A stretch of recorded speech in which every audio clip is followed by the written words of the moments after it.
Cabros del canal, si que se hace este ruido de mierda. Bueno, primer paso, identificar el cooler que está haciendo ruido. Bueno, en mi caso fue el cooler de la fuente, así que nada, procedí a desarmarla. Y plumbix y retiramos el cooler. Una cosa que me olvidé decir es que si desarma la compu, limpienla. No sean hijos de remil puta, boludo.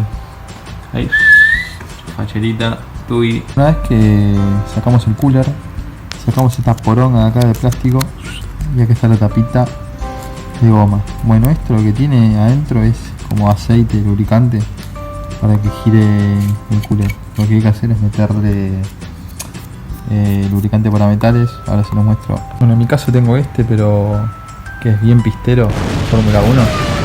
Pero pueden usar WD-40 o qué sé yo, otro que sea así para metales. Nada, eso. Ahora la idea es aplicarle un poquito a la mierda esta, un poquito nomás. No se pasen porque pueden tener problemas. Un poquito y ya con eso está. Bueno, una vez que ensamblamos todo, procedemos a hacer lo que se llama prueba de traje de baño. Este es el reinicio. No me la contés. No me la contés, amigo. Me olvidé de habilitar ahí el switch. Ahora persona hacer la prueba de traje de baño. Ahí va. Bueno, como podrán observar, como ese pitido porque no está conectada la placa del monitor, creo. Pero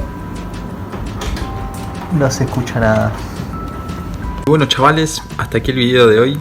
Espero que lo hayan disfrutado. Suscríbanse al canal, activen la campanita, denle like y comenten. Ya saben, muchachos, si pueden compartan, no sean hijos de remil puta,